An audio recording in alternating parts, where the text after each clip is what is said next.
So Louis, people consider this kind of hunting trophy hunting. And obviously, if I'm going to kill something, I'm going to get the head. And tonight we're going to grill the backstraps from the sable I just killed. But there's much more to it, right? That's right. So for example, could you tell me a little bit about what happens to the meat? Well, Peter, Yeah. first of all, congratulations with Thank that beautiful sable. Yes. And it was a very confident shot, and we could tell, Yeah. you know, Awesome.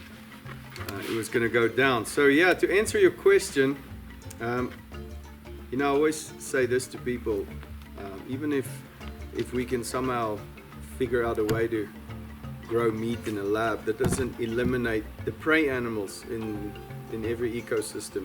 And out here at Sefala, we've got, you know, the plains game, as we say, gemsbuck, impala, kudu, wildebeest, sable, all of them, they are prey animals, you know, in nature, and we have to manage that. And they've been a food source since the beginning of time.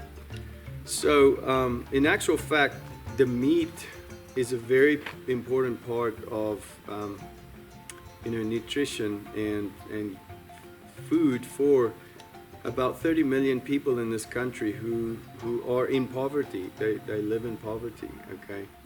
Now that doesn't mean that in this country they don't have food at all, but it definitely means they don't have healthy and access to healthy food at a very cheap or affordable price. And it's actually a big business out of the trophy hunting that people don't see, is that every piece of the carcass will be consumed and used you know, as healthy protein to the poorer communities. And of course, like we're eating the back straps, some of the better cuts, you know, will be sold to restaurants and even supermarkets, you know. So yeah, absolutely, nothing goes to waste, I can assure you of that. Thank you.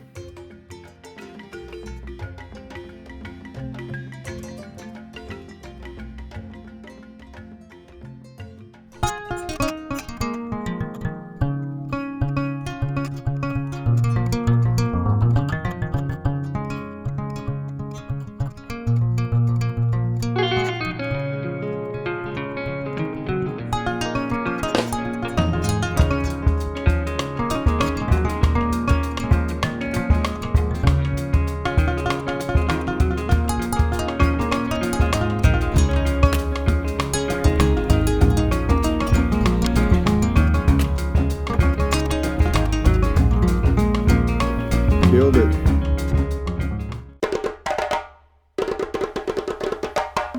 I wanted to shoot a wildebeest, and when I was planning this trip to Africa, I decided to hunt the wildebeest from a tree stand.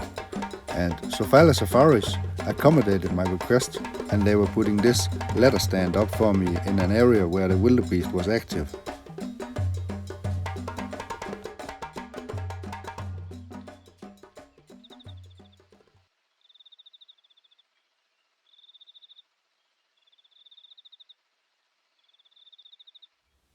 A tiger was coming in to the waterhole, which was intended for the blind, not the tree.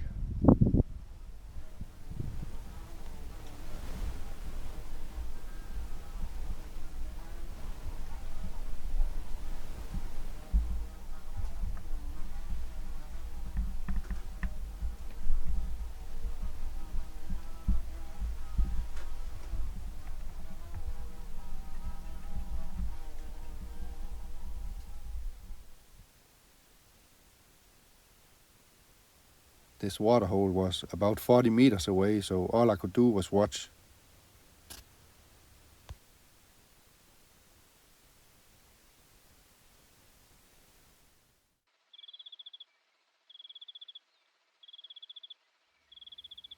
So on the second day I had this big herd of wildebeest coming in, but I didn't get it on video because it was too dark, and when they were below my stand, there were only shadows to see, so I didn't take any shots.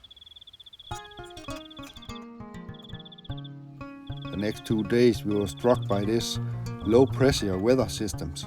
So the animals wouldn't move, and we didn't have much activity on the plains, and the time was running out, so I was rethinking my strategy, and I decided to move on to the blinds. So late at day 4 we was in the blind, and the wildebeest was in the background, wouldn't come in, and it was easy to see those 2 female water buck. They knew something was up. I soon realized that the African game have extremely good eyes.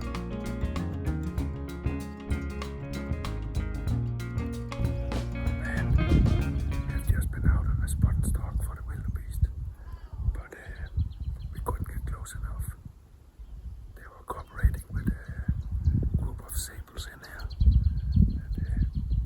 and they see everything. On an earlier spot and stalk attempt after the wildebeest, I laid my eyes on this big, beautiful sable bull, and I was deciding that if he was ever coming into the water while I was in the blind, I was gonna take the shot. So, we had the blind today, after spending 3 days up in the tree waiting for that wildebeest. But they never came, and we are running out of time now, so we are trying the blinds now, and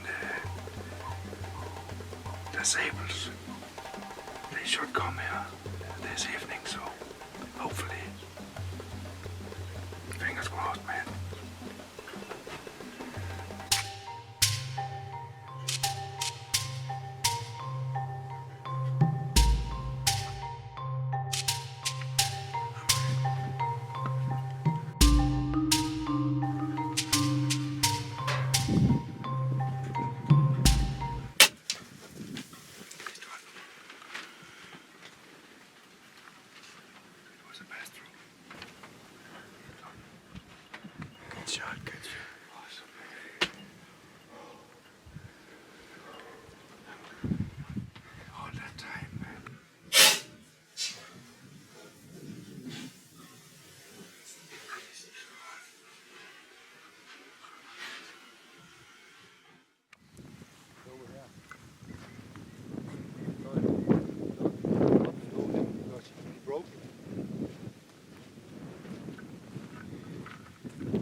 This arrow is this long. Quite good penetration. Absolutely.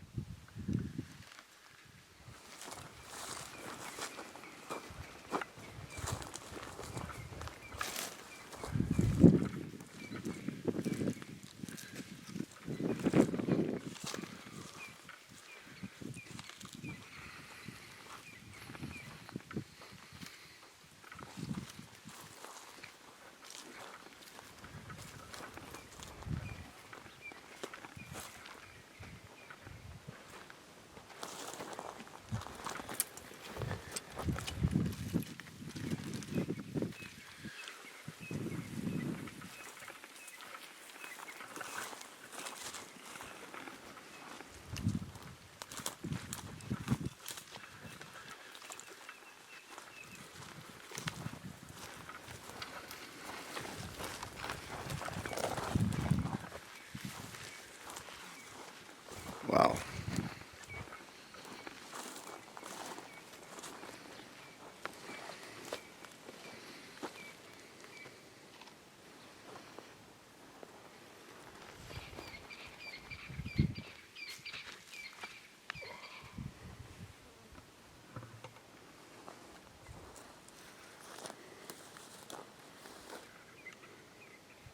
That's the exit.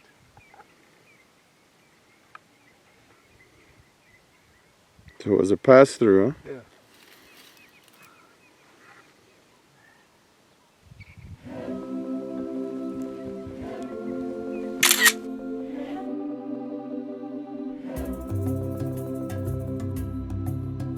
Like people say, once you have been in Africa, you will always come back.